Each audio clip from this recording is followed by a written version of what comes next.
Alright, so this is the last scene in the animation, and as you can see, completely different thing. A lot of new stuff going on. So first off, the animation looks like this, kind of with the continuity of the previous stuff. You can see this is the same kind of egg stuff that's coming in from the opposite side of the frame that it left from, and it's kind of splatting down here. The letters flip around, and then this like gross kind of visceral trail floods in, outlining the stuff in kind of knockoff CNN. Okay, so let's start back at frame 1. These ends, this is the same trick that I showed off with the scar for the scar on the bird. It's a skin modifier and subdivision modifier on just like a line done with vertices, and the bevel modifier, which if you're not aware, if you just want to bevel a vert, it's what is it, Shift Control B, and then the middle mouse wheel for the number of verts. That's just to kind of give it this roundness. Yeah, so that's it. Super simple. Just gotta look at how it looked without the subdivider on it, which obviously makes a lot of difference. Smooth shading has to be selected on here also for it to look super nice. All right. So you go add a text object, edit, type in whatever.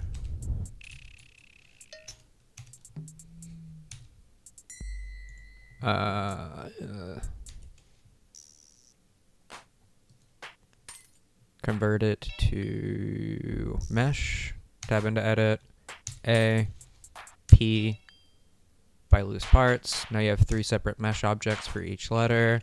Object, set origin to geometry. That's really important for the animation stuff that we'll do later, but you get the idea. Okay, so that's these guys. This visceral trail thing, this is a little hacky.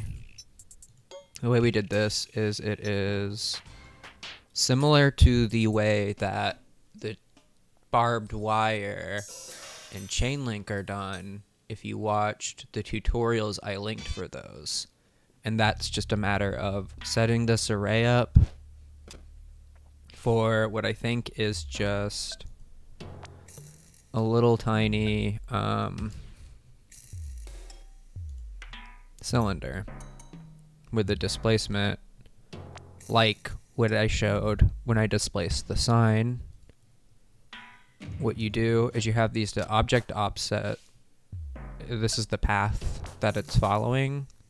That's being set as the offset. The count is what's keyframed here. So that's what makes it like grow along the array, or along the path, I should say. You can see as we increase the timeline, the path animation is going up. And then to get that to work properly, you also have to have a curve modifier, and your curve object set to the same thing here. So a little multi-step, maybe not the most intuitive, but if you watch that barbed wire tutorial from earlier that I linked, that's the same workflow as this. And then these you've already seen. So now we can get to the animation a little bit, which I guess we already kind of have with like animating the count to make this move along the path. So, for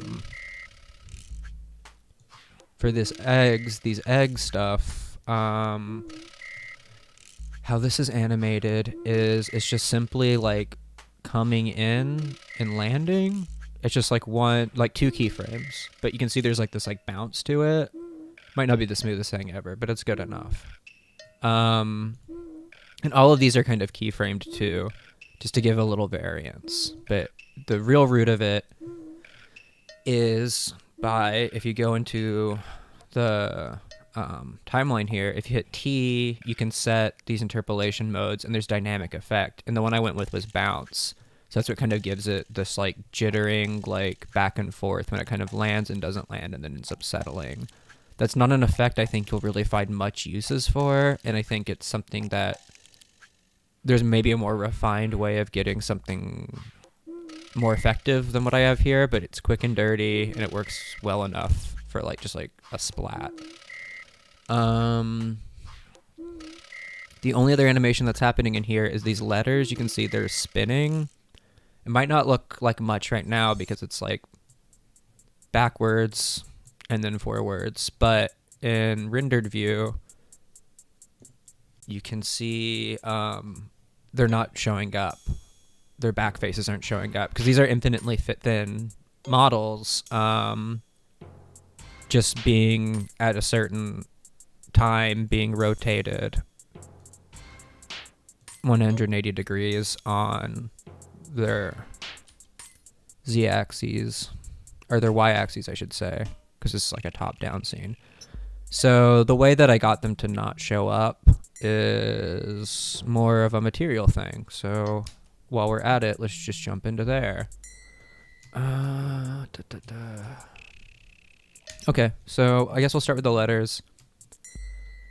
The way you do that is you get your geometry node, back facing, into the factor of a mix shader, transparent BSDF, which is just not light completely passing through, mixed, so that the back will be completely transparent, the front will be whatever shader you set up, which is really simply just like one color, and it's rough. That's it. Really simple for the letters. The next set is exactly the same, just red and not yellow. Things are gonna start to chug. This is the same as the hot dog that I showed earlier, same material. This is very similar with a little bit of subsurf. These exactly the same as the egg yolks. The eyes, this is what I mentioned earlier. These are keyframed in. So like as you'll see, after they land, the eyes kind of like drift over, and that's when the yolks kind of like become pupil-y. And so their roughness goes up and their colors switch from being like yellow with an orange subsurface to like dark, what is that, red to like a dark blue for the subsurf. And that's really it for materials. Pretty simple. I guess the only other thing is, instead of having an HDRI in here, like last time, it's a simple gradient between dark blue and light blue. And let me show how I did that really quick. If we go here, world view, it is just a gradient texture in the generated textures. Do a color ramp, and that's it. That's all you need. So let's go ahead and get to the end.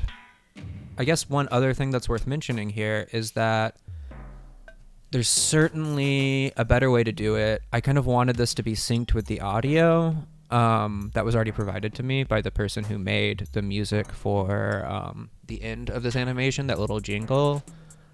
And if you go into the video sequencer, you can add an audio file. And it's really important to note that your frame rate for whatever you're finally exporting as your animation is going to be different. Let's get rid of this for now. So you can see up here the frame rate's really low. It's not 30 frames per second, so you can't really sync to this that way. So it's really more of just like giving you a feeling. You got to use your head. It's not perfectly synced. And when I show you the video editing scene for this, I'll make note of where that was different. But it just kind of gave me an idea of like, okay, this comes in at where I think 30 frames per second will be. So according to my timeline, I need to set it up here. It's pretty much the same thing as just listening to the track and looking at a timeline in like another software. But I was just trying to have it all done in Blender. I'm sure there's a more elegant, more foolproof way of doing that, but for this, it worked enough for me. All right, so let's render something out. All right, here we go. As you can see, not a lot is different. pretty much the same stuff going on. Vector blurs for the eyes and the letters and the line, the things that are moving. I did put a little bit of a hue and saturation change for the line, but I don't think it changes that much.